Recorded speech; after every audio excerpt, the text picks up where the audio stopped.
Americana, Oli, Pop Rock Radio. Estás escuchando Jamie Roxx de Pop Rock Radio. Manténganse al tanto. Hej, det här är Hits från Sverige och ni lyssnar till Pop Rock Radio med Jamie Roxx. Hey everybody, welcome to the show. This is the Pop Roxx Radio Talk Show. I'm your host, pop art painter Jamie Roxx, and this is the big show. You found it. I'm glad you did. It's our first show of 2026. Man, that's weird just saying it. I'm not used to it. Everybody. I hope everybody had a good and nice holiday and everything. We certainly did here. And I got to tell you, though, folks, to be honest with you, I was not in the Christmas spirit at all. Christmas Day, we're over at my in-laws. We go over there to exchange gifts and everything.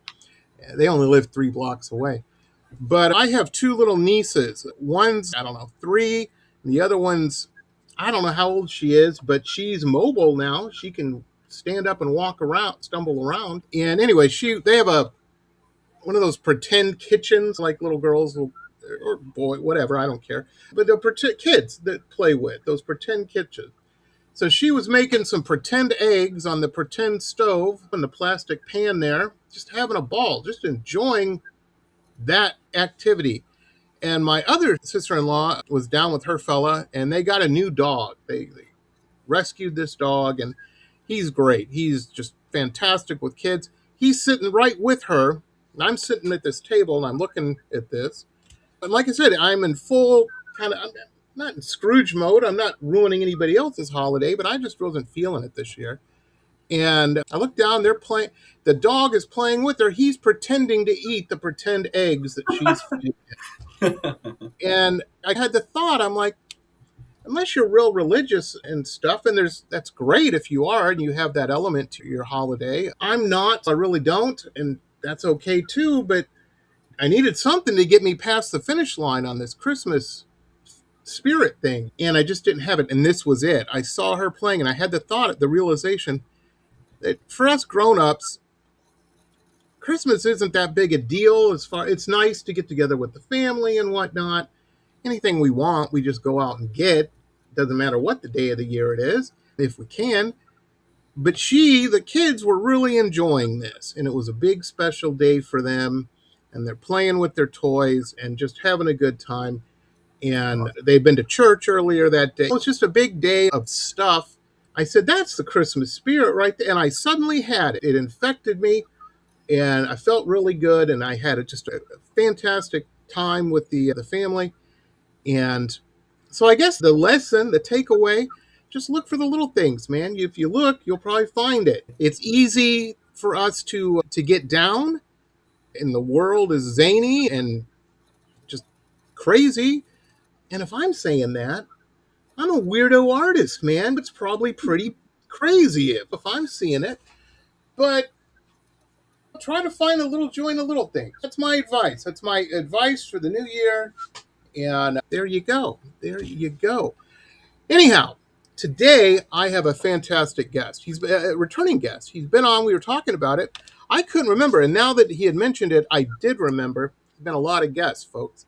Mr. Cory M. Coons.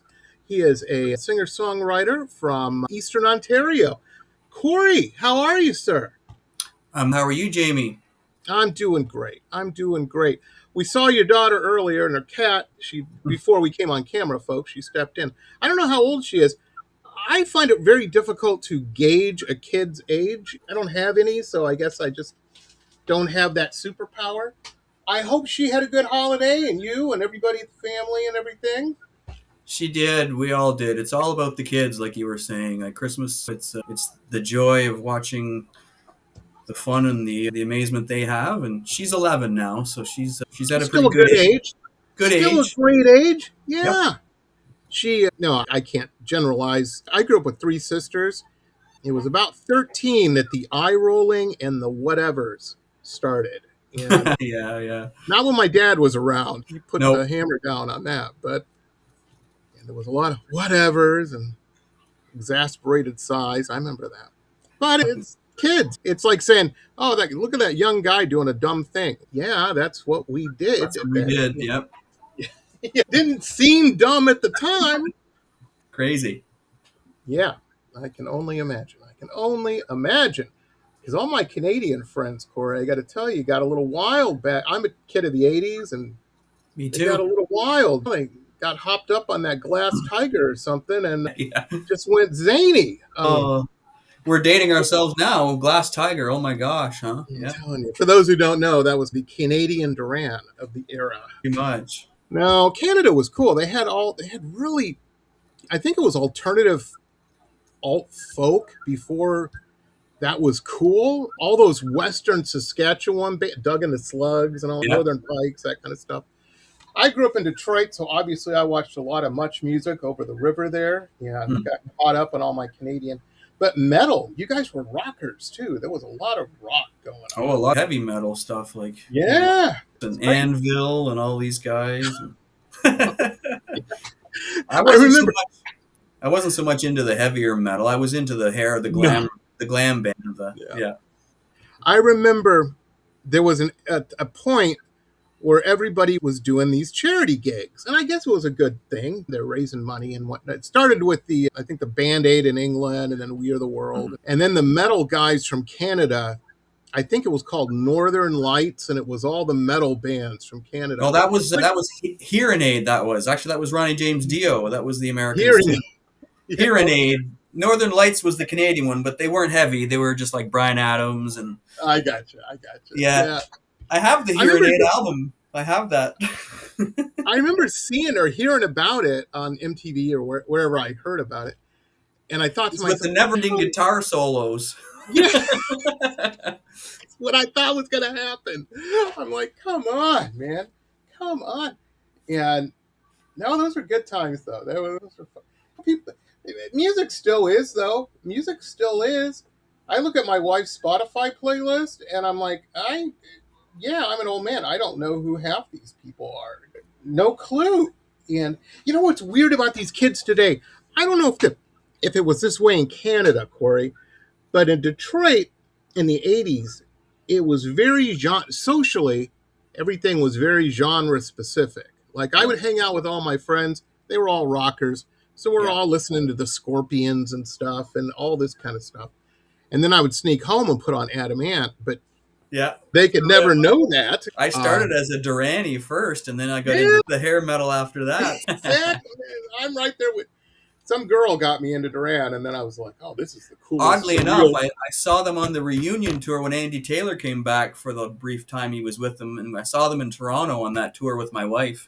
And Wow. it was crazy. That's the first time I'd ever seen them, and I never had the chance to see them. I was a little bit young when they were out. I could have saw them. They came to Ottawa. I think they did come in the 80s, but I didn't go.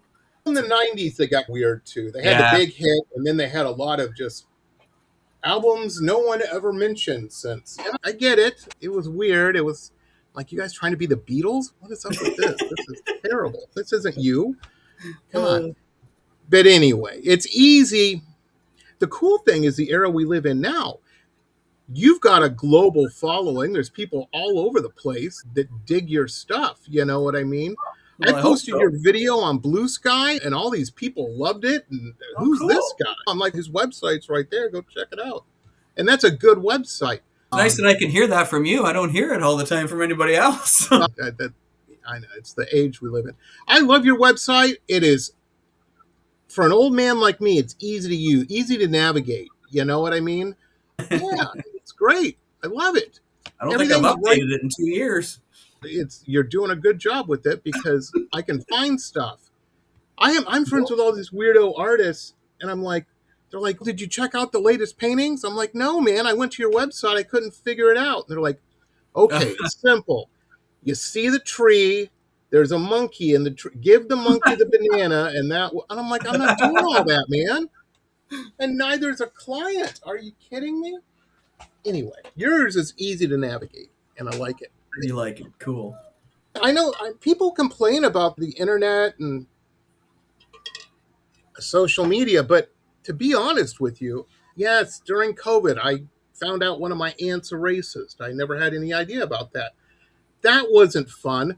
But in addition to that, I think we live in a golden age of technology in the fact that we're having this conversation on a video screen. That's pretty, I never thought that would come around.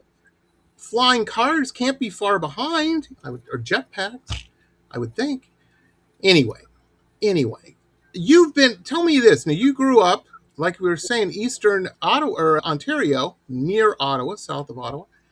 Were you always into music? Were you the music guy? I was pretty much Did into you music. know that was the plan? Probably since I was about 13, yeah, I would say I was into music pretty heavy. I was into sports when I was a real young kid up until probably through the end of like elementary school, I guess, kind of thing. I was into hockey and played like locals, not softball, but kiddie ball or whatever you want to call it. And then I got a bass guitar around the age of 13. When I got a bass guitar, that's when I started getting serious about. I always listened to music, and my mom always had a great collection, which I still have, old record collection, and her actual old stereo, the floor model, is sitting here in this office. So Nice. I still have it at this. Nothing wrong with that. Nothing wrong with So- that. I wish I had mine. I'll tell you, we were talking about Duran. That's what got me. There was a girl with really nice legs that went to my school. We were talking. She was really into Duran. They were coming in concert. So I mowed a whole bunch of lawns and saved my pennies, delivered newspapers, whatever I could do. But anyway, I got us tickets to the Duran concert. And my older sister drove us, dropped us off. I don't know what she did, but she waited a couple hours, picked us up. It was like a chauffeur, and brought us home. And when I was at that concert, I didn't know much about Duran. I didn't know much about music. And I saw their bass player, and it didn't dawn on me at the time that this guy looks like he's a model. He's got John Cory Taylor. and Coons looks going, but he comes to the lip of the stage and he's trying to pump, and he's pumping the crowd. He's not trying. He was pumping the crowd up, doing the whole ear thing. I can't hear you. And everybody's shouting. And I don't know. Then he just gave this kind of Billy Idol sneer smile to the crowd. And I saw 14,000 girls lose it. Just Yeah. lose. It was like watching Beatlemania or something. So It's anyway, like I was telling my wife whenever we saw them on the reunion tour, it's like the high pitch just got a little bit lower. That was all. The screaming. exactly. I get home and my dad was still up. And he was sitting there. I don't know what he was eating, some peanut brittle or something at the table. He said, "How'd the date go? How was the concert? Did you have a good time?" And you have to understand, folks, I was 22 years old. No, I wasn't. I was probably 13 or 14. I was a kid. But when I was amazed, I said, "Dad, I got to get a bass guitar. I got to get one." And he said, what are you talking about? And I told him the whole story. And he just shook his head. He sighed and he looked down. And I said, "What's the matter, Dad? What's going on?" And he goes, "We have a grand piano in the other room. Do you know how much that piano costs? I've never seen you sit once at it. You wouldn't know how to play chopsticks on it." He goes, "I don't think music's for you. You just have never shown any interest in that ever." And I'm like, "Yeah, but the bass player and all the girls at the show, Dad, you're missing the point of the story." And he goes, "Oh no, I get it." He goes, "And he's probably a really good bass player. And he probably took a long time to get there." He goes, "But," he goes, "maybe you should focus on what you're good at. And if you do it, you focus and practice enough at it and get real good at it, you can have one of those moments doing what you're good at." And he goes, "You seem to be pretty good at this drawing stuff. Maybe you," and I'm like, "Drawing? Dad, girls don't care about that. Are you kidding? Bass, the band at the concert." It's the bass player. Yeah, he's just think about it.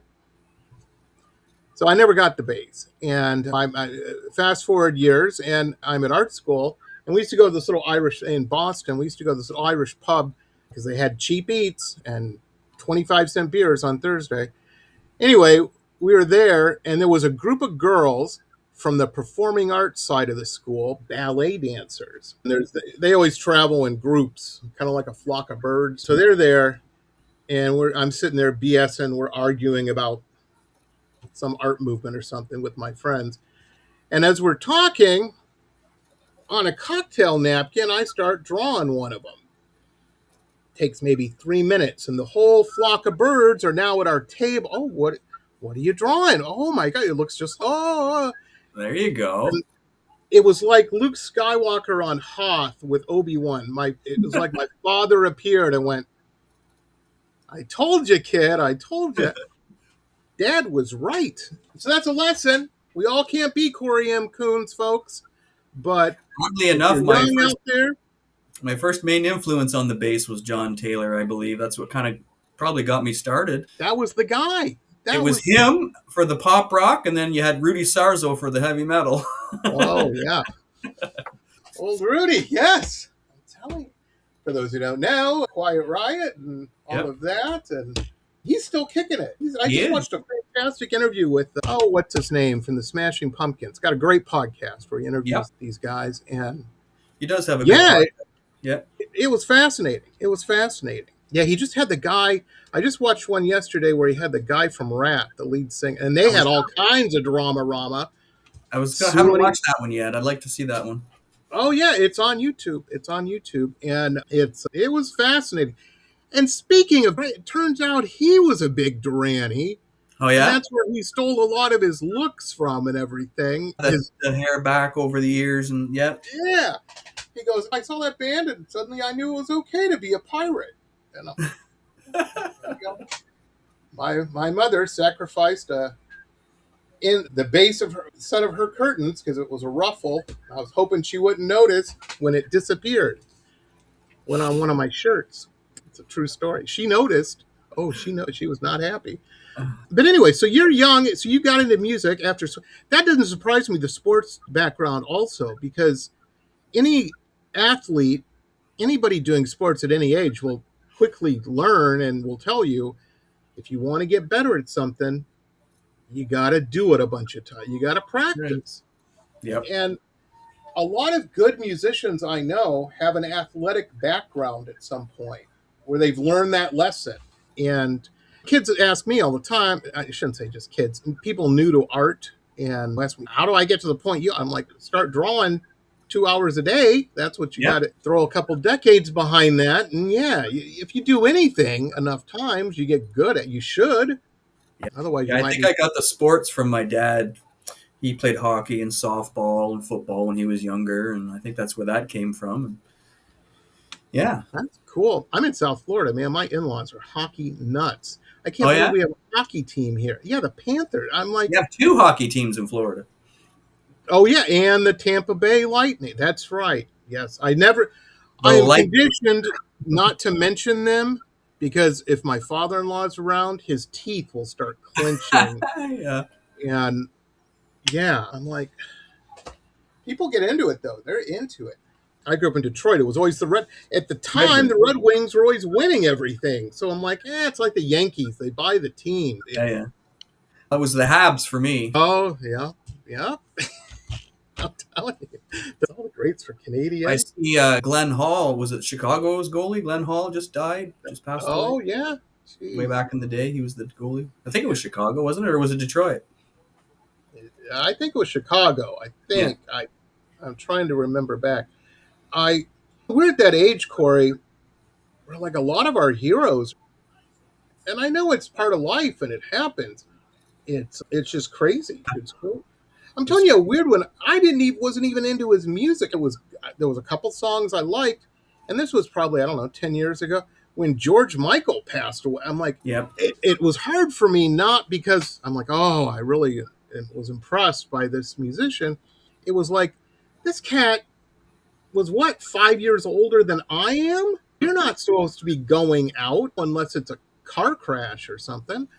But of course, a lot of these guys. What's interesting and pretty cool with that whole thing is when he released the Christmas song with Wham, and it was coming out at the same time as when we were talking about Band-Aid and that whole thing. Mm-hmm. And had that song written, and then he got the call to go do Band-Aid, and then the next thing you know is I can't put this song out right now, this instant, because it's going to compete with the Band-Aid. So it ended up going to number 2, and Band-Aid obviously went to number 1. So 30 or 31 years later, last year, it ends up going to number 1 finally. And he donated all the money from that track to all the money he gave away from that track, everything, because it was Band-Aid 2 and all that stuff was happening. And that's awesome. I'm just picturing Mike Stover on the phone, on the email. or a Mike Stover guy. No, you can't release it. You got the Band-Aid coming out. We're going to release that next season. Just hold on. I've already made a lyric. I've already bought the lyric video for it. Just relax. I'm busting Mike's stuff there for a little bit. Mike's awesome. He is. He never sleeps. He's always working. I can email Mike Stover at 3 a.m. and he responds immediately. I'm like, wow. Why are you up? I'm the only one up. Why are you up? Yeah, he's great. For those who don't know, Mike Stover is one of the main guys over at MTS Management and Records. Put this together with us today, and good guy. I worked with him a long time, 15 years now. I don't know, just shy of that maybe. Yeah. Anyway, so you started playing. Were you playing other bands, like cover bands and stuff, or I started.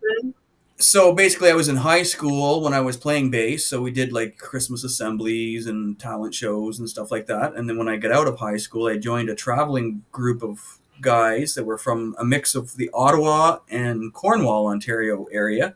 So we took off and did like a Northern Ontario tour in '92, I think it was. Nice. And so we did 3 months on the road in Northern Ontario in the middle of the winter time. Lots of fun. Big old black bus with 5 long-haired guys coming into like these towns and wanting to play your bar for you, and so it was pretty cool times. So I did. That's when I was a bass player and a harmony singer, and that's how I got my start. Hooked. I was hooked. Then you were hooked. It was no escaping it. Every musician I know, it's so funny. You'll be at a cocktail party or something, and somebody who's not in music whatsoever will try to make a funny. They'll try to make a joke. The Rolling Stones, that guy owns a couple islands. What are they still going on concert? And I'm like, you don't know musicians. Every musician I know is hooked on a drug, and the drug is playing on stage somewhere. They got to do it. Mm-hmm. I think that's why a lot of musicians get into problems with actual real drugs, is that they're trying to maybe get a little taste of that in an easier way. And they can't. Nothing seems to match it. But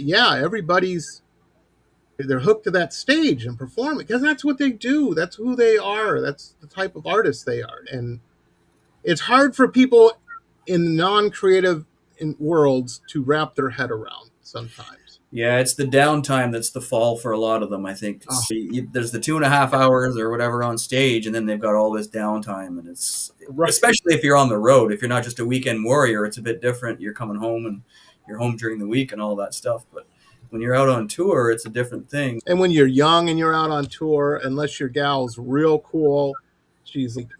And it's a little difficult if you have a band like I did at one point. I toured with a band that had a Budweiser sponsorship. So that's a little challenging. Yeah, understandably.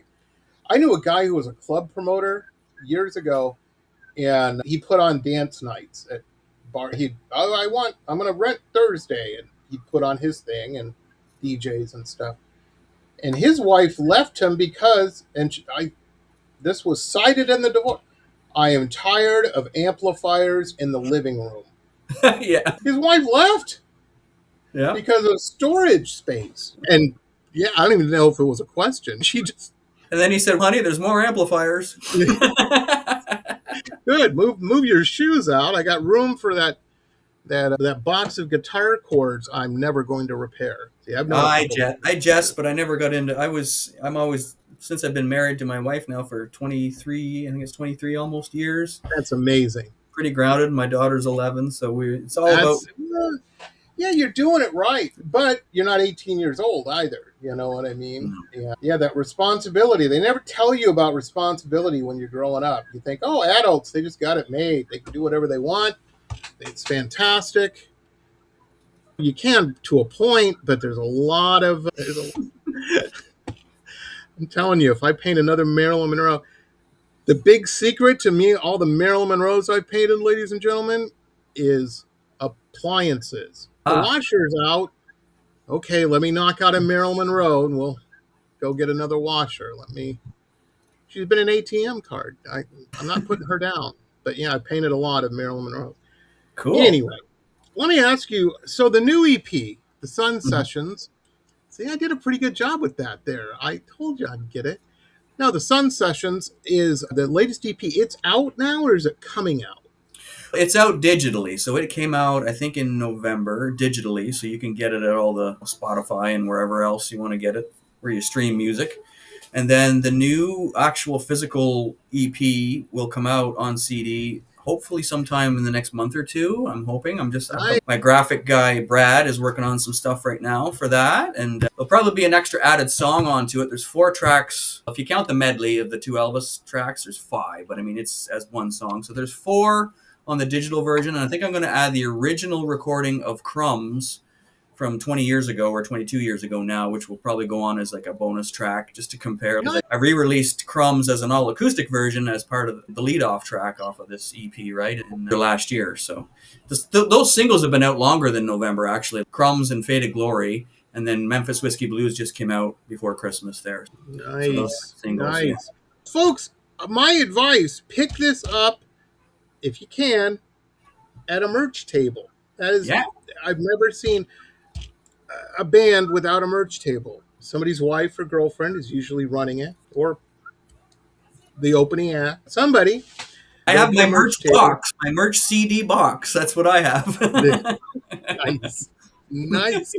I have merch tables at art shows. People always laugh at me, like all these other painters and stuff. They're like, a merch table? I'm like, I learned it from my musician friends. You can sell a $20 t-shirt just as easy as you can sell a $500 painting. You got to sell something physical because you can't get money from streaming music, that's for sure. Exactly. All of it. It's too easy. It's too easy. This happened years ago, but man, I still remember it. Don't ever steal, folks. That's the thing. Don't, especially from musicians and creative people. It just really, I was out with some friends. I was in LA. And we were going to this cool club we had heard about. And so we show up, and they always have a bunch of kids, usually girls, handing out flyers in front of the club if it's hot. And somebody handed me a flyer, and I'm like, I better get in this place for free because here's my painting on the flyer. And nobody asked me. And I was pretty hot. I got to tell you, all my friends are with, yes, Jamie, we know. We heard. We're sick of hearing about it. What are you going to do?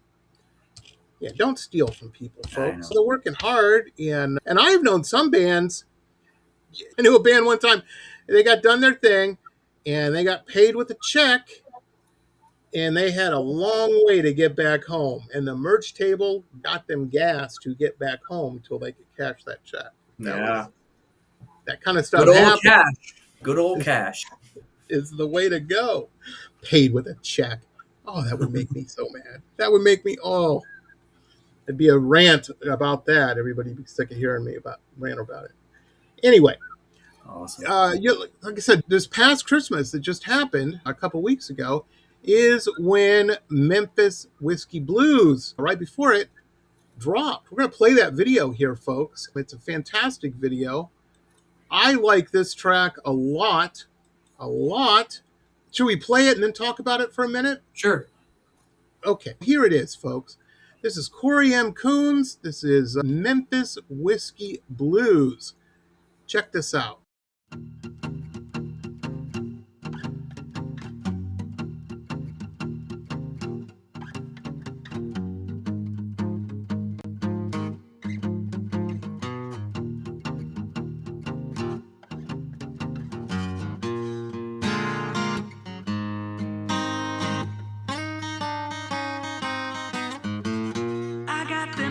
Whiskey blues, I don't know what to do.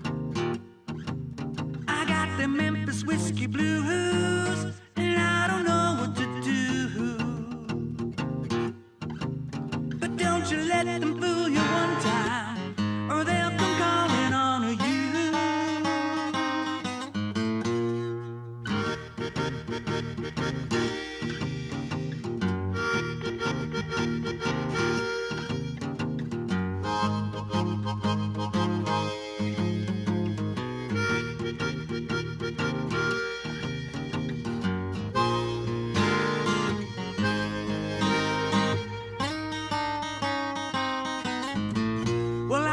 Sitting by the tracks with my good buddy Jack.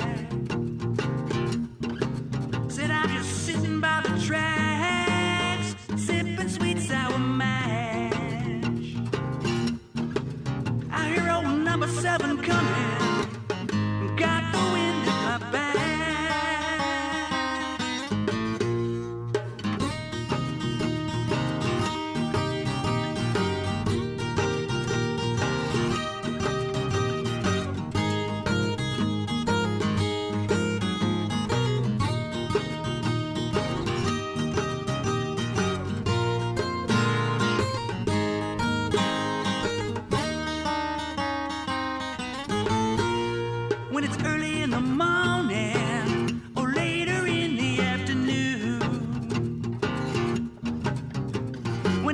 3 in the morning, and you still got the blues. It don't matter what time of day it is, you ain't got nothing to lose. I got the Memphis whiskey blues, I know what I got to do. Still got the Memphis whiskey blues, I know what I got to do. Now baby, in the meantime, don't you go spreading bad news.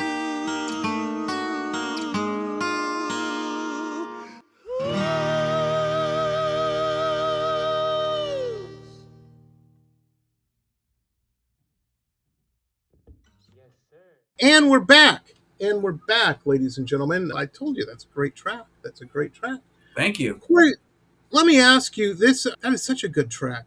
Is there a long period from conception? I don't know, you're driving in the car or something. I don't know, ice fishing, whatever it is. And you come up with the idea of Memphis Whiskey Blues to where it is now. It's out. There's a video. You're doing promo for it. I know it probably depends per track, but was that a long one or fairly quick? So oddly enough, there was a demo I had written, and it was originally titled Mountain Station Blues, which is a little town not far from where I'm from here in Eastern Ontario. So I wrote that, and it was as a demo track, and I think it ended up on a little compilation that I put together like maybe 10 or 12 years ago. So when I went to Memphis last year to record this EP, and they're doing the songs, I said, you know what?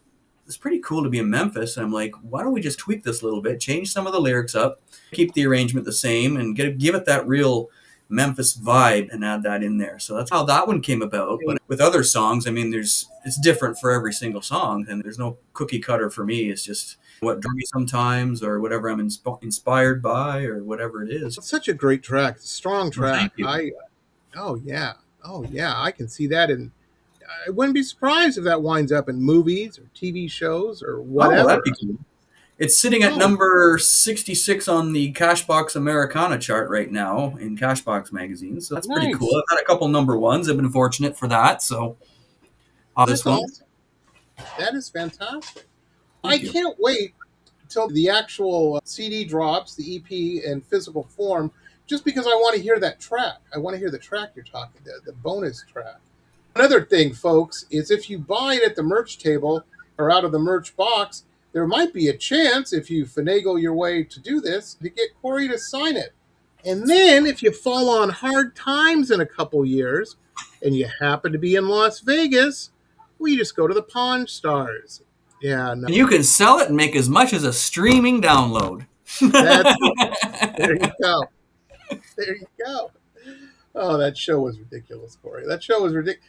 I have pawned a lot of stuff, and granted, I probably didn't have the best stuff, but I've never had an expert called in on any of my stuff. No? They're like, yeah, it's a VCR from 1987. No, we're not calling an expert in. No. We can't afford the dime to call the expert for that. We'll give you $10 for it. Anyhow, I've been to a pawn. Though you can find some good deals on stuff at pawn shops, and it usually works because they test it beforehand. But a former bass player of mine who had his bass stolen right from behind the stage at a show we were doing, and it ended up at a pawn shop not far from where we were playing. And I don't know why, but I said, you know what? I'm going to go to this pawn shop and see if anybody actually took the bass there and tried to sell it. And they did. They tried to sell the bass at the pawn shop. So I went in, spotted it, and called my bass player, said, you got to call this pawn shop and get the cops involved because that's where it is. It's crazy. From behind the stage when we were finished, it was stolen. Jeez.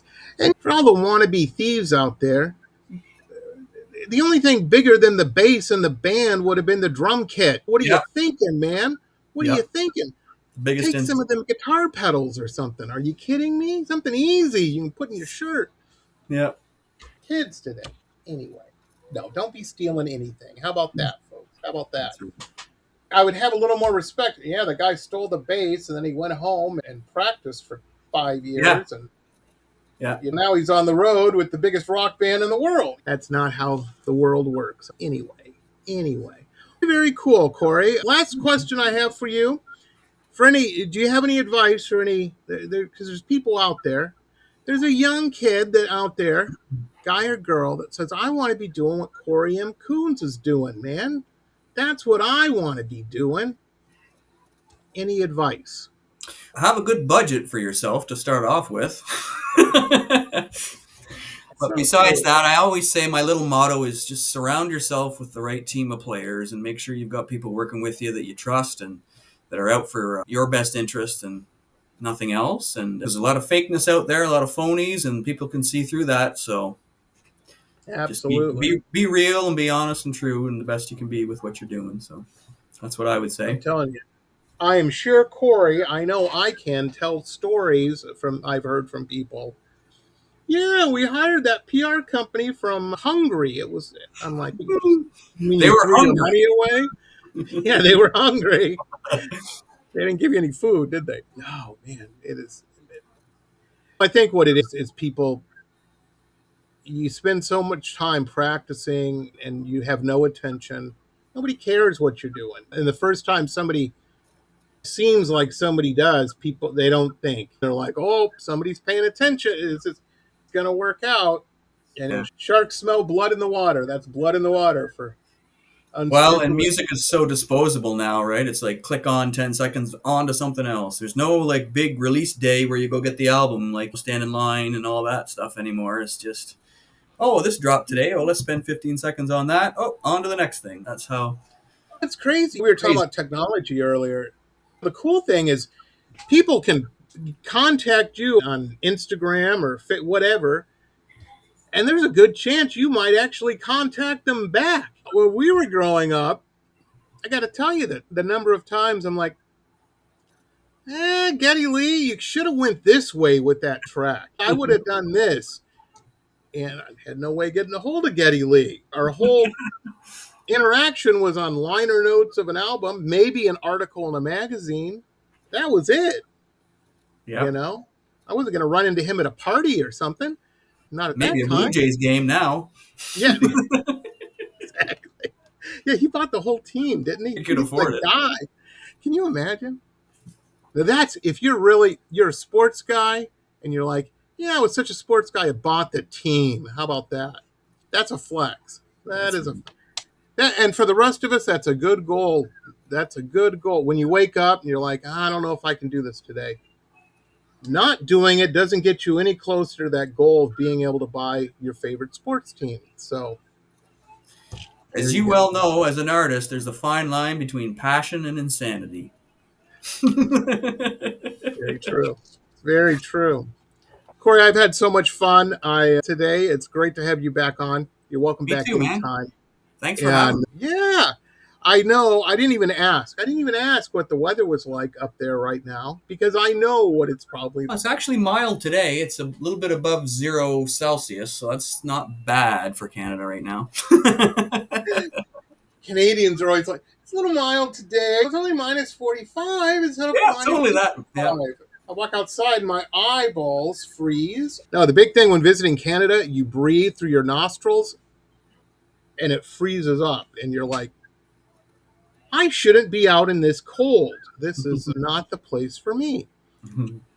But that's where all the fun is. Can't go snowboarding at the beach. Anyway, have a good one, everybody. Thanks for tuning in. And let's all stay as positive as we can. And we'll all get through this 2026. I don't know. Maybe all the bad stuff's happened already. And now it's just downhill sailing. One can dream. One can hope. Stay positive. Be cool. Be kind. And we'll see you next time. Thank you, Cory. Thanks again, brother. It was awesome. This has been pop art painter Jamie Roxx's Pop Rocks Radio Talk Show. It has been executive produced by Jamie Roxx, recorded at his studio in Deerfield Beach in South Florida. All rights reserved by Pop Rocks Limited. Hannah Oli, Pop Rocks Radio. Estás escuchando Jamie Roxx de Pop Rocks Radio. Manténganse al tanto. Hej, det här är Hicks från Sverige och ni lyssnar till Pop Rocks Radio med Jamie Roxx.